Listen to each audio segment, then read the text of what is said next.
my great pleasure now to introduce my longtime colleague and now research partner, having successfully got our grant after a number of tries, for those of you in that process, Mistrale Goudreau.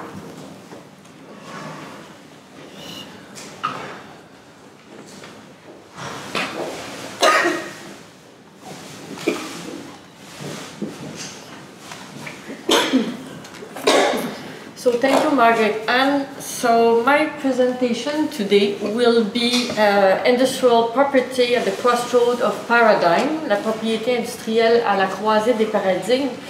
Et ça se veut une présentation des recherches que nous avons fait, Margaret Anne, jusqu'à présent, dans le cadre de plusieurs activités, entre autres des demandes de CRSH, où on a finalement obtenu les fonds. Mais je vais donc vous présenter un petit peu le début de nos recherches, et c'est donc un travail en cours. So it's a work in progress, it's not a finalized research. And I'm going to present to you the problem I had and that I shared sometimes with Margaret. She may have different problems at different places, but with paradigms. So I'm going to present to you actually artifacts of those paradigms. One of the first problems is sometimes you perceived from the academia or the conferences, you perceive that there's a paradigm going on. But until you can actually point to indicia, to artifact of this paradigm, it's like a subjective opinion that you have, and it's not based on reality. So what I'm going to do is to show you those artifacts of paradigm and quoting people. Now, those people I'm quoting have normally very complex reasoning.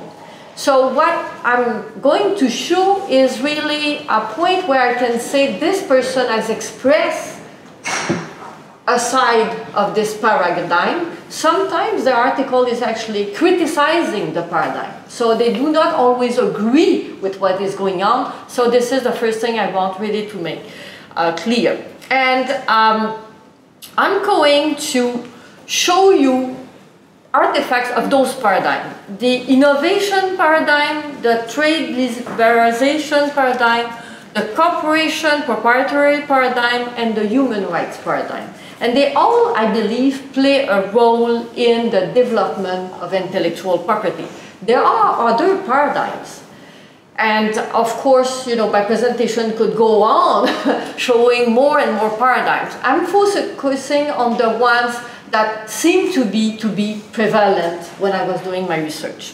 So, the innovation paradigm, and the first example I have is that people say there is this focus on innovation.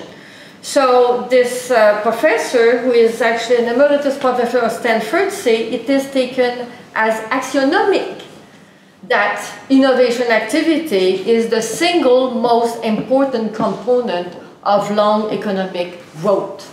So here you have innovation is really the solution to a host of problems. And it is repeated in very important forums. So you have in 2014, the OCDE says that the innovation plays this so important role in economic development, and that intellectual property are important. Those are the founding block of this innovation process. So here you are, that it is important to protect intellectual property, and it is important because this is where you will find the source of economic growth. You find that also in the industry. So in the Lilly Canada case that my colleague Elizabeth Judge has explained to us yesterday, you had briefs presented by intervener, and that's interesting because intervener tend to show you what society is supposed to have as value. So, and they will take, the Canadian Chamber of Commerce will say, IP is the economic engine of progressive countries. A robust IP regime will create business certainty that will drive investment in research and development, engineering, branding, marketing. And it quoting also the International Chamber of Commerce, who will tell you that it is, again, IP is important for developing economies. It will make you grow the GPA, the employment, tax revenue, foreign investment, and it is going to contribute to society progress and prosperity. So those paradigms are there presented, and with that comes in the package that we need a strong IP regime, because the stronger it is, the more investment you have, the more innovation you have, the more prosperity you have, and human will thrive, you know, flourish. Now, this paradigm is being questioned now. So I'm going to quote people that have reflected that this paradigm, innovation paradigm, is being questioned. And you can see that people from international organizations are also saying that it is being questioned. So you have the chief of the Innovation and Transfer of Technology section of WIPO, who says l'idée que l'innovation ne stimule plus la croissance a commencé à faire son chemin. So people are beginning to doubt about that. And you have also, in an article published in 2016, the acting chair of the Federal Trade Commission of the United States, who says that the patent system, which is one of the founding blocks of intellectual property, is presently the object of unprecedented criticism. So it is really being questioned. Now, of course, the question is economics. And in fact, I believe that part of the problem is that those economic analyses tend to go either ways.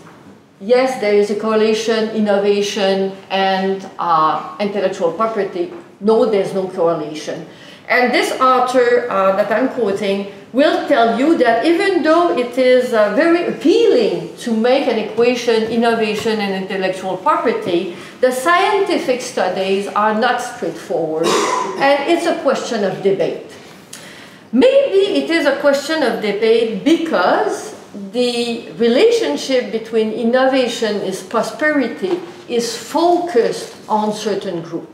So there's a host of studies, and I thought it was very interesting to have those studies, that the innovation does not distribute wealth the same way. It's not equal. So those research have been documenting whether those cities where you have very high technology industries, do you have a wider distribution of richness?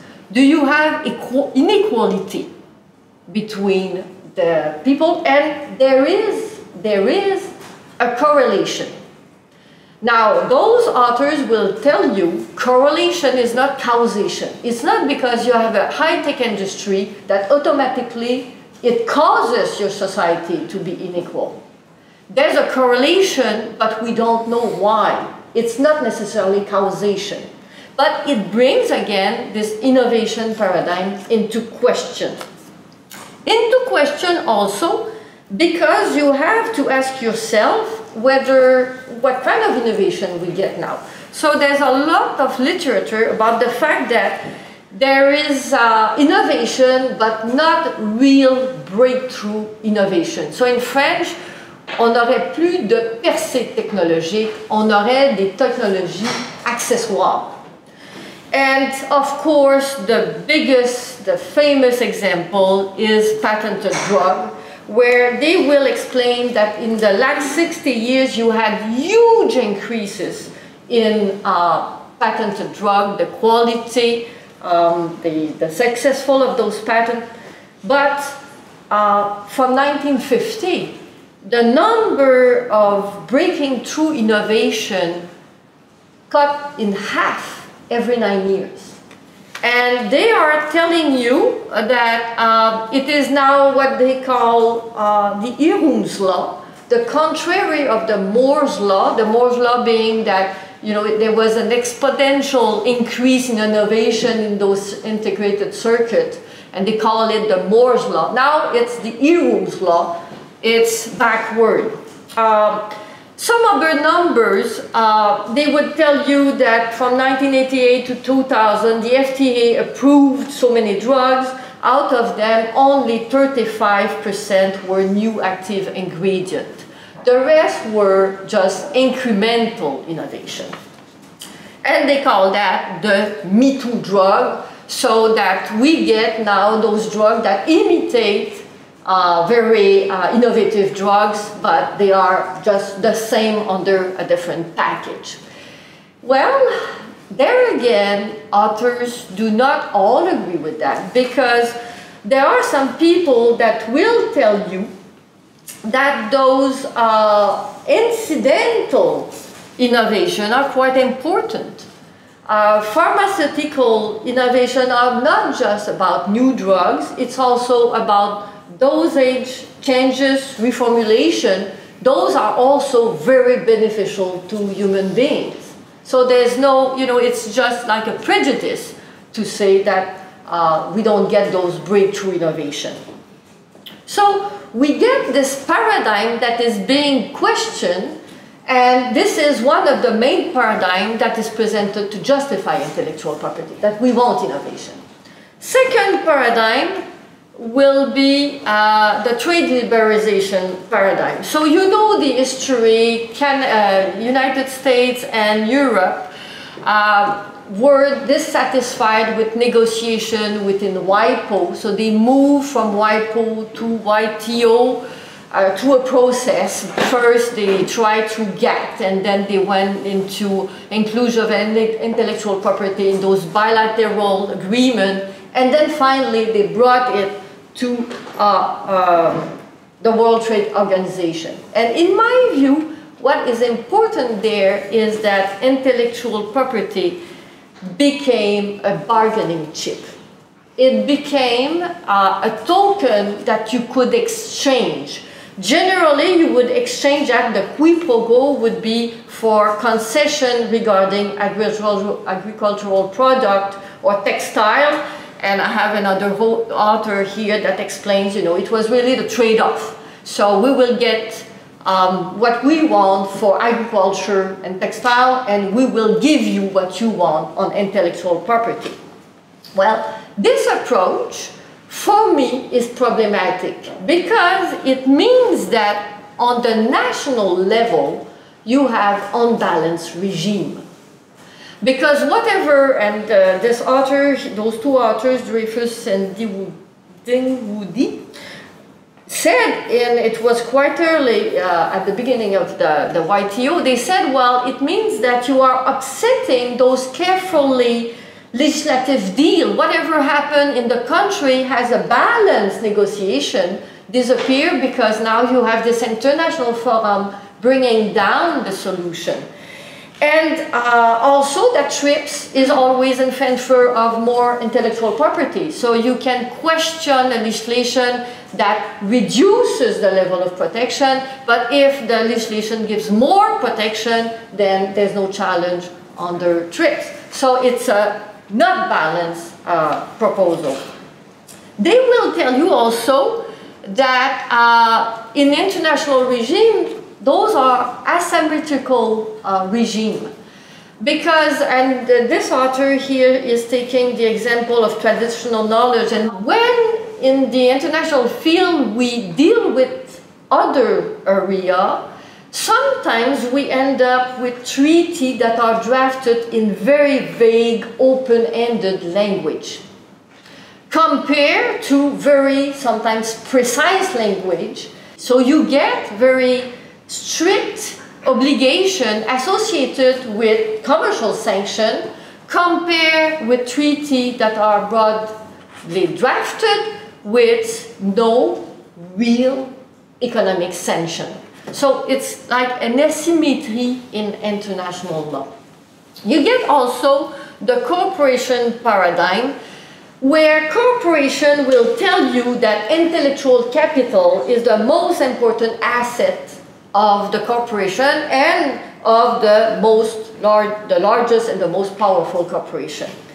And it comes to this idea that Margaret and I have been talking about, and that she sent me a text in 2013 about the fact that in intellectual property, the fact that corporation arrived after the Industrial Revolution did change the patterns.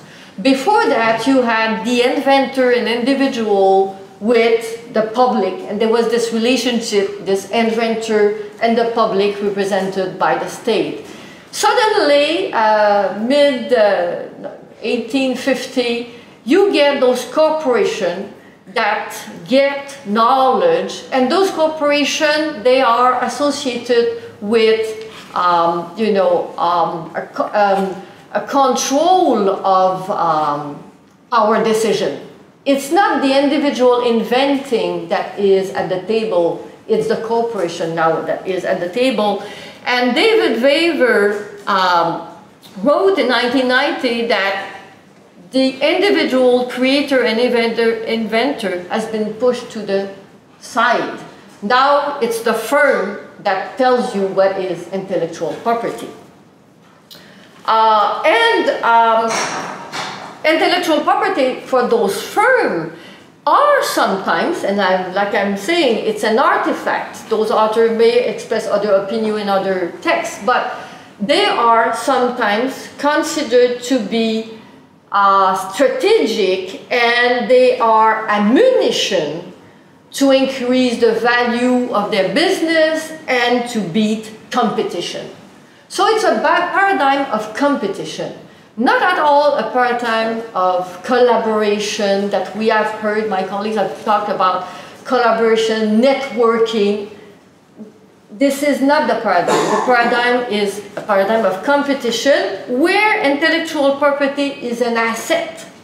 It's an asset, and now people will tell you that the biggest asset for corporations are intangible, like patents.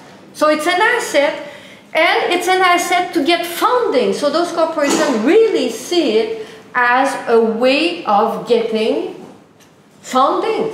So 1980s, they started what they call asset securitization of intangible. So they started having loans and giving as a security receivable. So intangible are put as security for getting financing. And you can see that it's increasing. So I have here a little data. In 1978, 20% of asset capitalization, corporation capitalization was intangible. 20%, 1998, 73%. So now it's their intellectual capital that is important. And it is really, it's real for them, because this is how they get funding from lending corporation, but also from shareholders, and they have to disclose to shareholders when there's a risk. And intellectual property, when it is challenged or changed, is a business risk. So here I have the Pfizer prospectus from 2009. And they explain to investors the problem with intellectual property. They say, well, our patents are being challenged, and if those lawsuits are successful, well, we will have a decrease in the value of your shares. And I thought the last paragraph was very interesting. Our international operation could also be affected by changes in intellectual property legal protection. Changing the law is a business risk. So you can see that it's a focus that is towards broad protection, extending to new area, and with little consideration for limiting doctrines. Exception to IP, restriction to IP, limitation to IP does not fit in this paradigm. So you get this proprietary control model. And I believe because this paradigm was so focused towards one direction, that it led to what some people in the US have called the intellectual property wars that were started in 1980 with copyright and that are going on. So you have, two camps opposed in favor of intellectual property against intellectual property. Those paradigms are with an utilitarist view of the law. Intellectual property is there to promote changes in society, to promote an innovative society. So, in philosophy of law, it's more economical means to achieve a goal, and it has a view of the society you want to create. So it's not the law that is just adapted to society. It's a vision of the law where we want to promote innovation. And it is towards limiting exception. And this vision, I have my colleague Louise Bernier, who wrote a text where she really explains in French she's documenting this tendency, and she says cette justification utilitariste des brevets se base sur l'idée que les inventions vont être là pour maximiser le bien-être général. Ils sont nécessaires pour encourager les activités d'innovation, de production, de dissémination des connaissances. Ils sont ancrés dans le discours dominant des cours de justice. Ils sont appuyés par une abondante littérature. Et elle va dire que le problème, c'est que quand l'innovation est la seule justification qui est apportée à un régime, eh bien, c'est un régime qui présente une lacune. Elle met l'accent sur l'éthique. So, Margaret, I know you had some comment about the ethics treatment of things, and so I'm going to let that discussion there. I'm going to focus on what I think is another, not to say that ethics is wrong, but another approach maybe. And it's an approach where you would return to a more classical view of the law. What is the function of the law?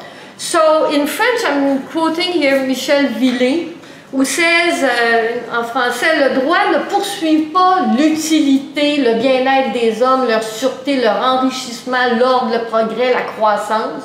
Du moins, ce n'est pas son objet proche, direct, immédiat. Le droit vise au partage des biens. Le droit est d'attribuer à chacun le sien. Et donc, it reminds me a little bit about the conversation we had during our workshop that just preceded this event, where people say, okay, where's the bargain? Where's the justification? So we go outside this promotion of innovation and we start asking, what are the real things here we're trying to do? And I'm translating here roughly Michel Villet, law does not pursue utility, well-being of men's safety, enrichment, order, progress. Law is about to distribute the goods. The law is to give to each his own. So I'm going back to the classical philosophy. It's Aristotle and Plato coming back again. You have to give to each its own. And very often people think, okay, this is the human rights paradigm. So we're going to look at human rights. Human rights, it was presented in this piece that is famous, William Fisher on Theory of Intellectual Property, that those rights are crucial for the satisfaction of fundamental human needs. They are accepted on the ground that they create social and economic conditions conducive to create to creative activity, intellectual activity, which in turn is important to human flourishing. And certainly intellectual property are accepted in some international texts. So of course the Universal Declaration of Human Rights does not talk about intellectual property, but it does say that everyone has the right to the protection of the moral and material interests of its production. But more importantly, you have that in the now you have that in the Charter of Fundamental Rights of the European Union. So it is in there. So it's property and it's a fundamental right. Now, my problem there is how do we treat fundamental rights? Because in some of the case law in Europe, it is presented as if you have a human rights, anything that goes against the human rights is going to be interpreted restrictively. It has to be narrow, restrictive, because it's so important to have a human right. It brings necessarily to an unbalanced mechanism. Now, the case law in Europe does not seem to be completely consistent, because you have cases where they say it is important to maintain a just equilibrium, a right balance. So sometimes they talk about restrictive interpretation, sometimes they talk about the right balance. And often they talk about the right balance because they have two human rights in front of them. So they have to balance. Both are human rights, so you need a balance. I believe it's wrong, because sometimes in a legal system, a very important value is not a human right. But it is important to protect it largely. In Canada, we did not put in the Canadian Charter of Rights the property right. Does that mean that we can do anything with property? I don't think so. So for me, and I teach statutory interpretation, the fact that you say that any exception is to be restrictively interpreted is a mistake. Any piece of legislation must be interpreted according to its own object, whether it's written in an exception or it's written supposedly under a principle, as being a principle. So this is a problem, because you have this tendency of saying, okay, human rights, anything else, or I have to find another human rights to make it balance. So personally, I think it is problematic. It is also problematic when it's considered to be a constitutional right.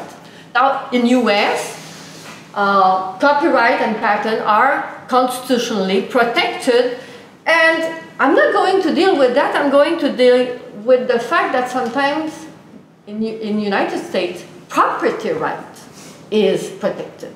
And in property, this Fifth Amendment has been, for me, really interesting, because the case law in US went from extreme. You have this famous Lochner case. You know, you have this jurisprudence that's been moving like that.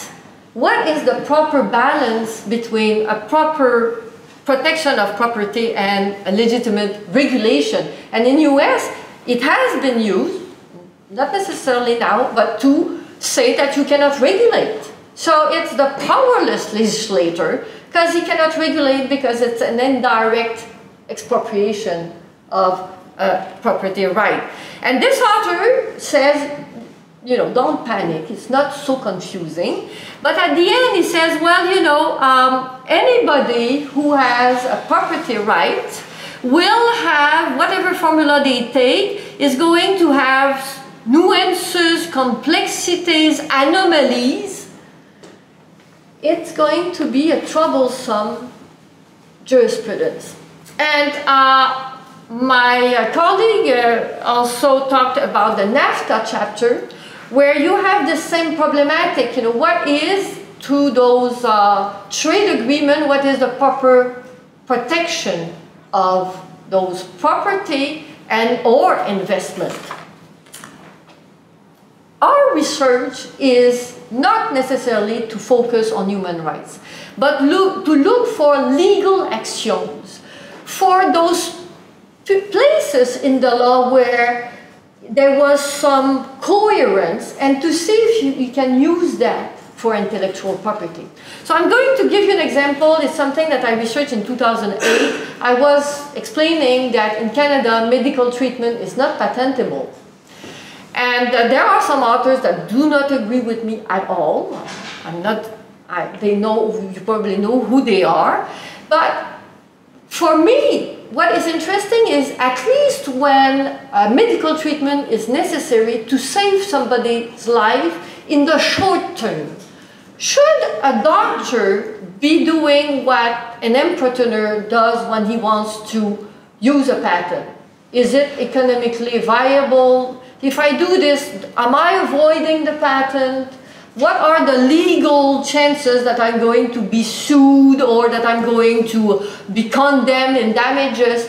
A doctor is not supposed to be in that situation. And in Quebec, we have some indicia of this, because we say that if you go to the help of somebody whose life is in peril, even if you committed a fault and you cause the damages, they cannot sue you. So there's like this non-liability if you do something to save somebody's life. So the law recognizes that in certain circumstances, we suspend the economic consideration. Maybe it means that for medical treatment, we need something like that. Does it mean that the inventor should get nothing? Well, I'm interested in Quebec law. There are some cases where the owner had damages because they were trying to save somebody's life. They destroyed the house to stop a fire. Well, that individual got compensation. He went and sued the city, and the city said, well, okay, it's like an expropriation, so we're going to give you money. So in the general law, there are those legal actions which I hope can be beneficial into giving a new light on intellectual property and hopefully avoid an intellectual property war. Thank you very much.